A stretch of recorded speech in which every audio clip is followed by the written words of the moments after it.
We're going to talk about the Eastern Mediterranean.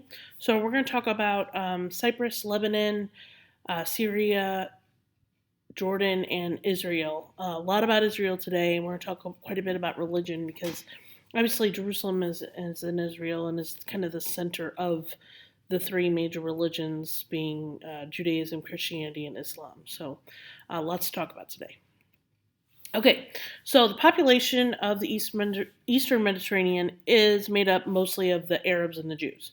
So about 7.1 million of those are Israelis, and about 80% of that are Jewish. And so the Jews are able to trace their heritage back to the Israelites.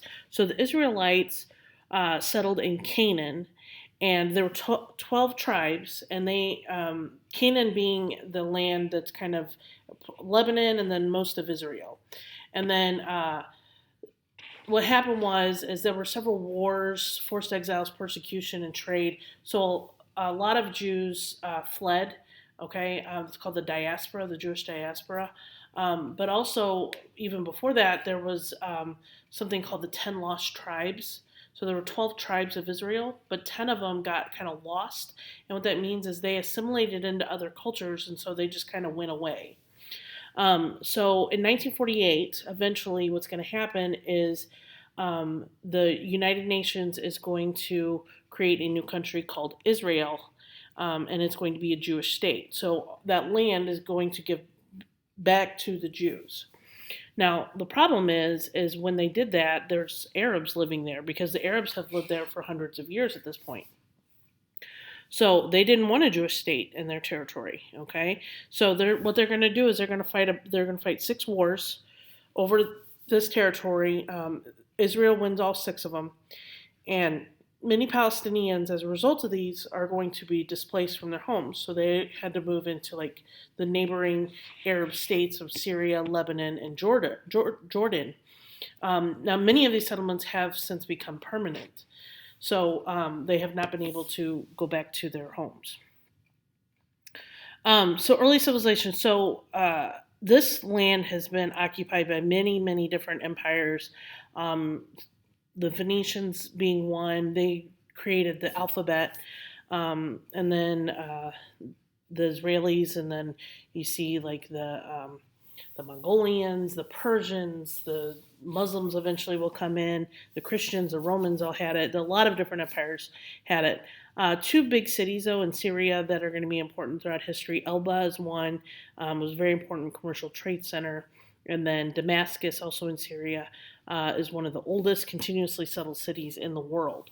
One of the most important cities, however, in this region is Jerusalem. So a lot of the history related in this region is linked to religion.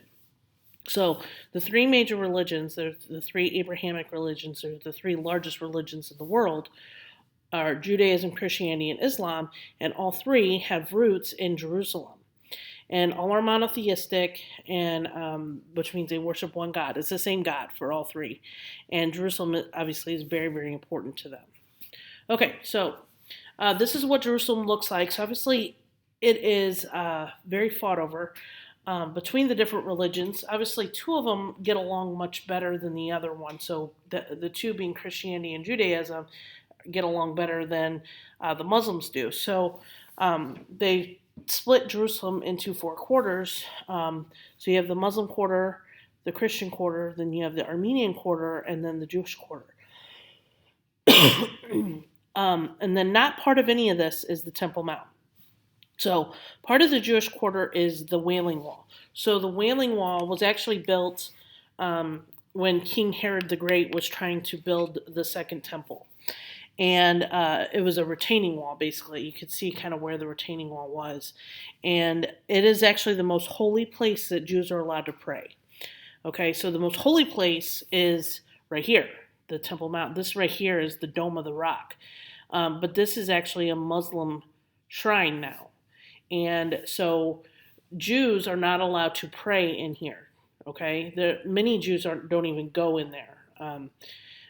But what's interesting about this is the Israelis controlled this, and then because they didn't want to upset the Muslim citizens in Israel, what they did is they actually gave this, the most holy place on earth, to the Jordanians, okay, so an Arab state, and then that way Muslims actually are able to go here because this is a Muslim shrine, the Dome of the Rock. And the Israeli police still make sure that only Muslims are allowed to pray here. So if you go in, you're a Christian, or if you're a Jew, or if you're anything else that's not Muslim, you are not allowed to pray in that place at all. And so the Israelis are actually the ones who enforce it. You're not even allowed to wear like religious clothing or anything like that, or have a prayer book or anything. Okay, so this is what Jerusalem looks like overhead. You can see it's very densely populated. So this right here is the Dome of the Rock, and I'll show you another picture of it here. This is it right here. It's probably the most recognizable symbol of Jerusalem. But so this is the Dome of the Rock, and then this is the Muslim quarter here. This is the Christian quarter. This is the Armenian quarter, and then the Jewish quarter is right here. Okay. So Judaism. Judaism is one of the oldest monotheistic religions, and like I said before, the Jews today can trace their origin back to the Israelites. It's those two tribes that survived, and they created the kingdom of Israel. There was the kingdom of Israel and the kingdom of Judah were the two that survived. But Jerusalem was the capital of Israel. And they teach obedience to God's laws and creation of a just society. And they recorded their history and examined it for meaning in the Hebrew Bible. So the Hebrew Bible is made up of the Torah, the prophets, and then sacred writings. And then Christianity came along around AD 30 in Israel, and that's when Jesus began preaching to his followers. And he said that those who believed in Jesus and followed his teachings would go to heaven after death. And so the Christian scriptures include the Hebrew Bible, which is the Old Testament, and then the New Testament is made up of the Gospels, which is the writings of Jesus' life, and then other teachings of Jesus, as well as the experiences of the early Christians. So one of St. Paul makes up a lot of the New Testament in his letters to different Christian communities. And then Islam. So in 610, the angel Gabriel came to Muhammad in Mecca, and as a result, he basically dictated to him the Quran. And so he began preaching that people should turn away from sin and worship the one true God. So his followers claimed that he was the last in the line of prophets being messengers of God. So, and that included Abraham and included Jesus. So one thing that Jews and Muslims believe is that Jesus was a prophet. What separates Christianity is that they believe he was the Son of God. Now, what separates Islam from the other two is they believe that Muhammad was a prophet, where Jews and Christians do not. But by the 700s, Islam had spread all the way into Europe, and Muslims actually spread their religion by conquering land and then encouraging the people to convert to Islam. So Islamic empires continued to rise and fall, and the European imperial powers took over most of Africa and the Middle East in the late 1800s. So countries started to gain independence around World War II, when those European powers were otherwise busy with what was going on in Europe. And then once World War II happened, and the Holocaust happened, it was decided that the Jews needed a homeland. And so I think it was like 80, 70, the Jews were expelled from their homeland by the Romans. And so this is known as the diaspora, and they settled in communities all over the world.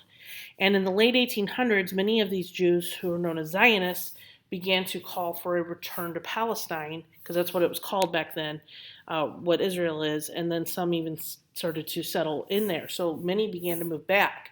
And then after World War II, there was hostilities, obviously, that are going to break out between the Jews, the Arabs, and the British forces.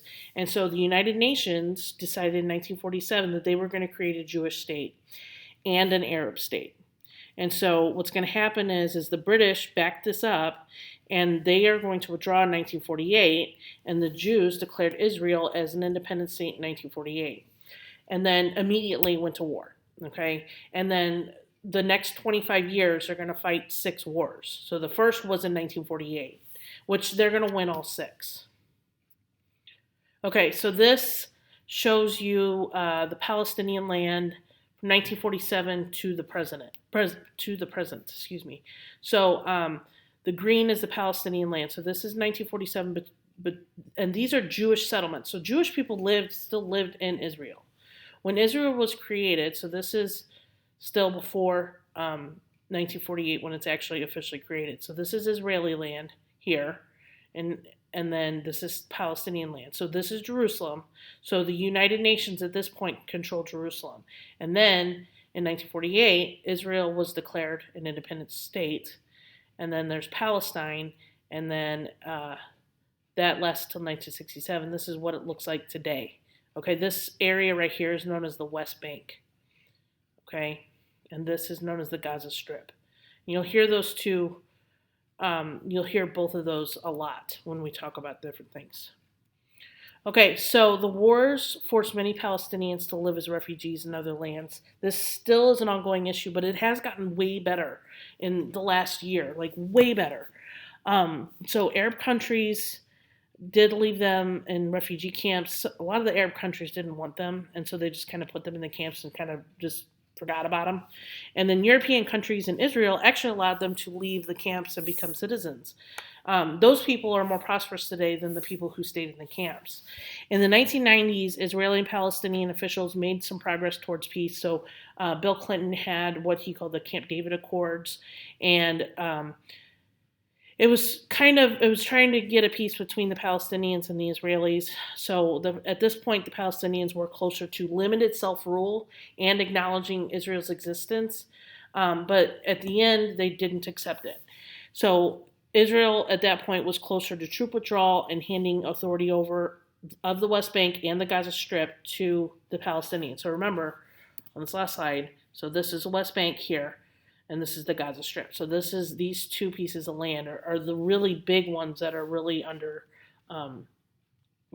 conflict. Okay, so in 2002, the peace process stalled.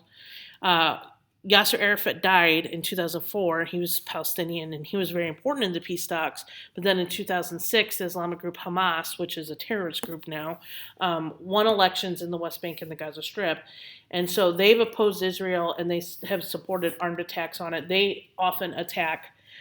Israel has it's like not a literal dome, but a figurative dome, because they have so many missiles that like they can catch them in the air and blow them up in the air, so they're not harmful. And then they missile defense system. And so anyway, they have that, and so they are protected, which is pretty good. But sometimes, and you've seen this in the news, where Hamas will bring up women and children with them, and use them as human shields. And then when they're firing on the Israelis, and the Israelis fire back, and then the Hamas is like, oh, they're killing children. Like, well, no, you're the ones killing them. This is why they're considered a terror group anyway. Okay, so this is after the 6-Day War. Excuse me. This is the original Israel right here. Then after the 6-Day War, they actually gained control of the Sinai Peninsula, which is right now part of Egypt, and then the Golan Heights right here, which is actually part of Syria. Okay. So in order to obtain peace, they have given away a lot of land. So in 1967, this is everything that they controlled. And then in 1993, to make peace with Egypt, they just gave up Sinai Peninsula. And then trying to make peace with the Palestinians, they have allowed them to basically rule themselves in these areas here, the Gaza Strip and the West Bank.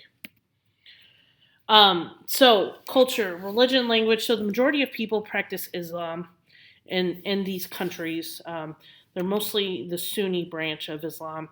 The Sunni branch actually believes that the Temple Mount is the third most holy place, where the Shia believe that it's the most holy place in the world. But Arabs in Syria and Lebanon follow the Shia branch. Jews and Christians make up only a very small percentage, but Israel, like I said, is an 80% Jewish population, is a Jewish state, and so Hebrew is primarily spoken there. And then in the other nations, it's Arabic, because they're Muslims and that's what you speak. Education, healthcare. Education is compulsory and free.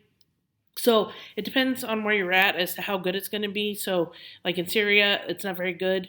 You get about 76% literacy rate, but in Israel, it's really good. They have about a 96% literacy rate. And then healthcare has improved. If you want decent healthcare and you're in that area, go to Israel. Okay, it's the best. It's the best place. Certainly, the most accepting of Americans, and but they definitely have the best healthcare, the best education in this region. Okay, so I'm going to show you two videos. This is why isn't there a Palestinian state? And then I'm going to show you kind of an updated video because in the last year, President Trump has been working on getting peace in the Middle East, which is amazing to me. Okay. If Israel just allowed the Palestinians to have a state of their own, there would be peace in the Middle East, right? That's what you hear from UN ambassadors, European diplomats, and most college professors. But what if I told you that Israel has already offered the Palestinians a state of their own, and not just once, but on 5 separate occasions? Don't believe me?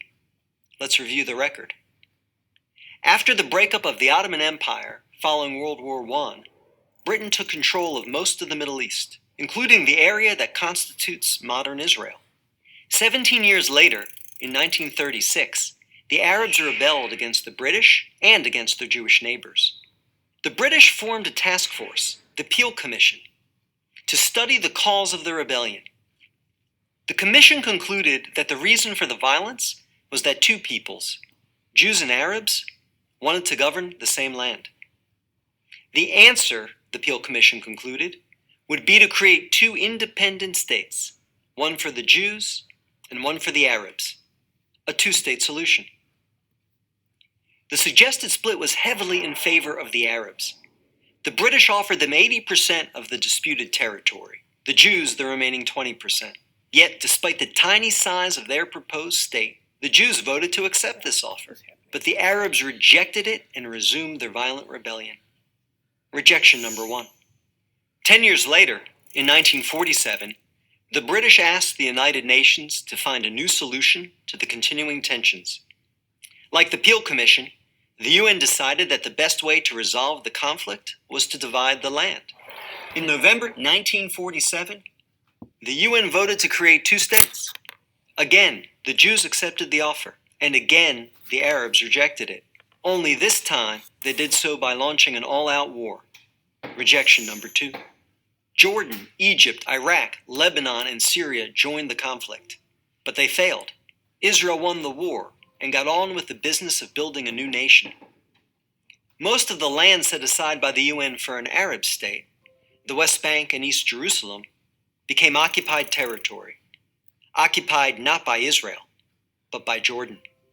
20 years later, in 1967, the Arabs, led this time by Egypt and joined by Syria and Jordan, once again sought to destroy the Jewish state. The 1967 conflict, known as the Six-Day War, ended in a stunning victory for Israel. Jerusalem and the West Bank, as well as the area known as the Gaza Strip, fell into Israel's hands. The government split over what to do with this new territory. Half wanted to return the West Bank to Jordan and Gaza to Egypt in exchange for peace. The other half wanted to give it to the region's Arabs, who had begun referring to themselves as the Palestinians, in the hope that they would ultimately build their own state there. Neither initiative got very far. A few months later, the Arab League met in Sudan and issued its infamous 3 no's. No peace with Israel, no recognition of Israel, no negotiations with Israel. Again, a 2-state solution was dismissed by the Arabs, making this rejection number 3. In 2000, Israeli Prime Minister Ehud Barak met at Camp David with Palestinian Liberation Organization Chairman Yasser Arafat to conclude a new 2-state plan. Barak offered Arafat a Palestinian state in all of Gaza and 94% of the West Bank, with East Jerusalem as its capital. But the Palestinian leader rejected the offer. In the words of U.S. President Bill Clinton, Arafat was here 14 days and said no to everything. Instead, the Palestinians launched a bloody wave of suicide bombings that killed over 1,000 Israelis and maimed thousands more on buses, in wedding halls, and in pizza parlors. Rejection number 4. In 2008, Israel tried yet again. Prime Minister Ehud Olmert went even further than Ehud Barak had, expanding the peace offer to include additional land to sweeten the deal. Like his predecessor, the new Palestinian leader, Mahmoud Abbas, turned the deal down. Rejection number 5. In between these last two Israeli offers, Israel unilaterally left Gaza, giving the Palestinians complete control there. Instead of developing this territory for the good of its citizens, the Palestinians turned Gaza into a terrorist base from which they have fired thousands of rockets into Israel. Each time Israel has agreed to a Palestinian state, the Palestinians have rejected the offer, often violently. So if you're interested in peace in the Middle East, maybe the answer is not to pressure Israel to make yet another offer of a state to the Palestinians. Maybe the answer is to pressure the Palestinians to finally accept the existence of a Jewish state. I'm David Brog, Executive Director of the Maccabee Task Force for Prager University. To subscribe to our YouTube channel, click here. To help keep our videos free, donate here. Okay, so those are the different wars and offers that the Israelis have made. So in the past year, President Trump has been working towards peace in the Middle East. And he's actually been able to get some of the Arab states to normalize relations with Israel. So what that means is that they're going to be peaceful with each other. They're going to have embassies in their capitals. They're going to have direct flights between the countries and things like that. So it's easier, and they're going to start trading more and stuff with them. So it'll be easier for them to maintain peace. So that's what this next video is about, and it's very short. One of the great leaders of the Middle East. After 49 years, Israel and the United Arab Emirates will fully normalize their diplomatic relations. Israel and the United Arab Emirates reached a historic deal on Thursday that will lead to a full normalization of diplomatic relations between the two states, a move that reshapes the political landscape of the Middle East. Under the deal, which the Trump administration helped broker, Israel has agreed to suspend plans to annex part of the occupied West Bank. The deal also firms up opposition to regional power Iran, which the UAE, Israel, and the U.S. view as the main threat in the conflict-ridden region. The two states will exchange embassies and ambassadors and meet in the coming weeks to sign bilateral agreements regarding investment, tourism, direct flights, security, telecommunications, and other issues. Just a few moments ago, I hosted a very special call with two friends. The agreement was sealed in a phone call on Thursday between Trump, Israeli Prime Minister Benjamin Netanyahu, and Abu Dhabi's Crown Prince Sheikh Mohammed bin Zayed. In a statement, the Crown Prince stressed that the agreement would stop further Israeli annexation of Palestinian territories, which Israel has said was waiting for approval from Washington. But Netanyahu, in a speech later on Thursday, said annexing parts of the West Bank, territory Palestinians seek for their own state, was still on the table, and that the Trump administration asked Israel to, quote, temporarily suspend doing so in order that Thursday's peace deal be reached.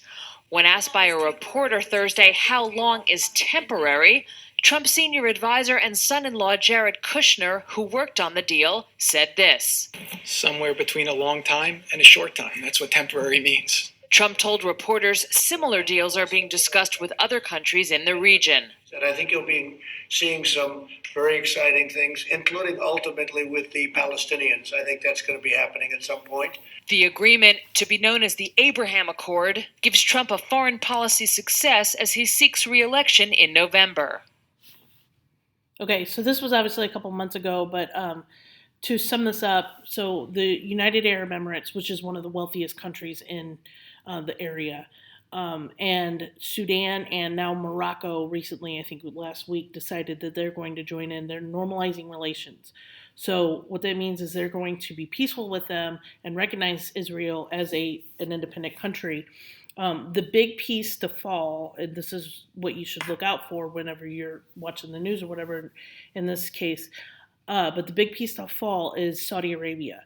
Once Saudi Arabia normalizes relations, it's going to be like a domino effect of other countries. And from what I understand, they're very close to doing that, which is amazing. So I never thought I would ever see peace in the Middle East in my lifetime, and I hope I get to see it. So this is pretty awesome, awesome stuff. So I hope you guys all have a good day, and I'll see you later.